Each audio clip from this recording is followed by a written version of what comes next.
Well, so how old were you when you were diagnosed with OCD? My late 30s. Um, I would say that it was at its worst in my mid 40s, after I experienced a trauma. Like, the more stressed out I am, the worse my OCD is.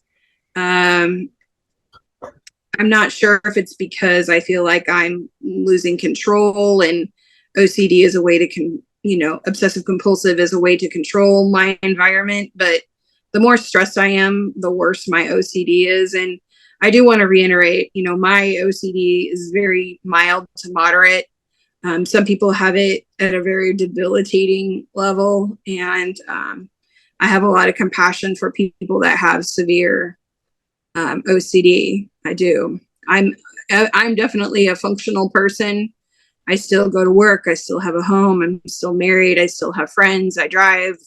All the normal ish things. I'm still able to function, at a pretty regular level, and and live with OCD. But I'm grateful. I'm always grateful to learn more about it, and grateful to use the coping skills that I've learned in therapy and in the hospital, um, because when it hits, you're grateful to have that knowledge. Okay, go ahead.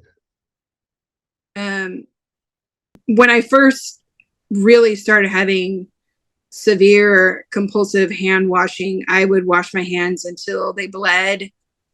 I would have just this, I couldn't stop myself because they just didn't feel clean, and they felt like they were tacky and sticky. And it was really painful for people that loved me to watch me do that to myself. And part of the coping skills that I've learned, have really allowed me to live a better quality life, knowing that I'm in control of that and that I can use those coping skills. So I have anxiety disorder, so I could give you a speech about it, but you're the interviewee. Um, so I would like you to answer the question of what anxiety disorder is and what the difference is between somebody that just has anxiety but doesn't have anxiety disorder. Well, I'm not a medical professional. I'm just a peer, just like you are. I don't have any more knowledge or experience other than I'm just older than you are. But I mean, I would say somebody that has a diagnosed anxiety. You? Do I have? Yeah, I do have anxiety. I would say that somebody that has diagnosed anxiety versus someone that just struggles occasionally with anxiety is that it impedes their way of living a functional life. That it interferes with your ability to function, in society. That you're not able to independently move through the world without your anxiety interfering with it. I that's just my opinion. I have no medical background at all. How old were you when you got diagnosed with that? Teenager, Me too. and I'm I don't 49. ever like I've never really said it except for the NAMI meetings. Like I've never really talked about it, so it probably was like I know I had anxiety, but I just didn't really ever talk about it. What's funny is hearing you say that is when I was a kid, when I was an elementary school child, I can remember like the days leading up to the first day of school, I didn't sleep, like not a minute, because um, I was so worked up about the unknown, about what school was going to be like that year, what my teacher was going to be like, where I sat, was I going to be able to figure out school lunch, like were any of my friends going to be there, like was I going to look okay, was anybody going to make fun of me, whatever, like. And now I know as an adult that was anxiety, and I had it at a pretty severe level at that age, and I didn't know how to talk about that. I didn't know how to express that. And at that time, I'm not even sure that it would have been labeled that way. But that's definitely what was happening is I was having, and to this day, I still have anxiety when a major event's going to happen, even if it's a fun thing, like a vacation, or I'm getting, I don't know, a new car or whatever.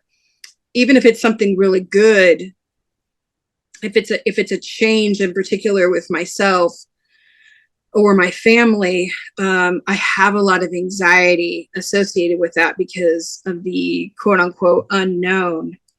And I really have to work to try to use the coping skills that I've gained to trick myself into calming down. I don't know. That's my experience with it. I have really hard time with change. Like, so let's say we're going to the airport and we're going. Sometimes I won't be able to sleep. Usually it has something else to do, something else, but I'm not good with transition anyways. A lot of times I'll see things the night before I leave, or I'll hear voices maybe the night before I leave for a little bit or whatever. If my health is in good control, then usually it's only lasting for like 10 minutes. But if it's in bad control, then I'm all sorts of out of ways. I've had to have people just talk my way through getting me into the airport because I'm so discombobulated. So that, and I won't sleep for like a long time too. Yeah, I can relate. So I have major depression, generalized anxiety, PTSD, and OCD. Those are my. Everyone has anxiety.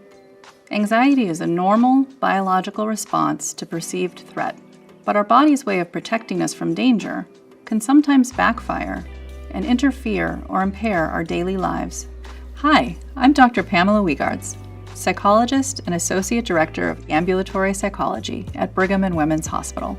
And these are Mass General Brigham's answers to your most asked questions on anxiety disorders and CBT.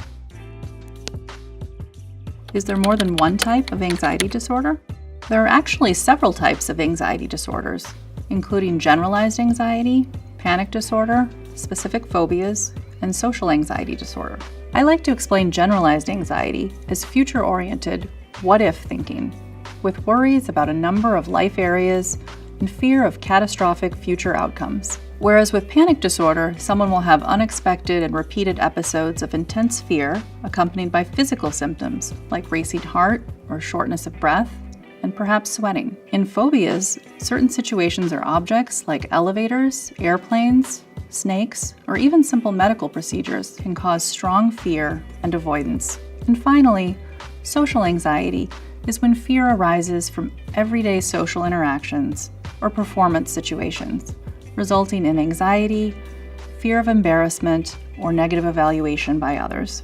The reason they're all grouped together as anxiety disorders is because they share a lot of common features, like excessive fear and behavioral avoidance.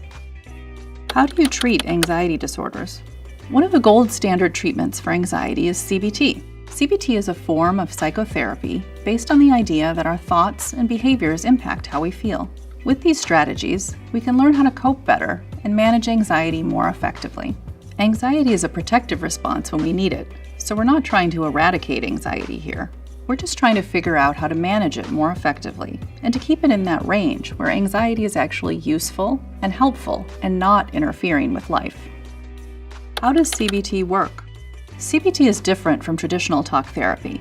It's collaborative, time-limited, and structured.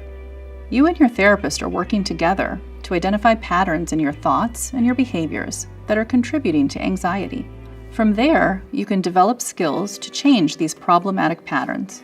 For example, you'll learn to identify cognitive errors, like all or nothing thinking.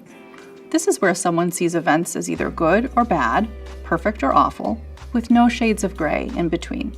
Through the work that's done in CBT, patients can learn techniques and strategies to adopt a more balanced view of situations and watch carefully for behaviors like avoidance that keep us stuck. CBT can be extremely beneficial in breaking the anxiety cycle. Does CBT work? Only about a third of adults with anxiety disorders seek treatment, and that's unfortunate because the research really supports the effectiveness of CBT.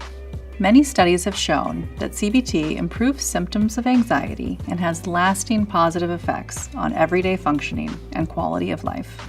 We all experience anxiety, especially in stressful times, but with effective treatments like CBT, you can learn how to respond differently, manage symptoms, and keep anxiety from interfering with the things that are important to us. I'm Dr. Pamela Wiegarts, and for more mental health videos, click here, and don't forget to subscribe here.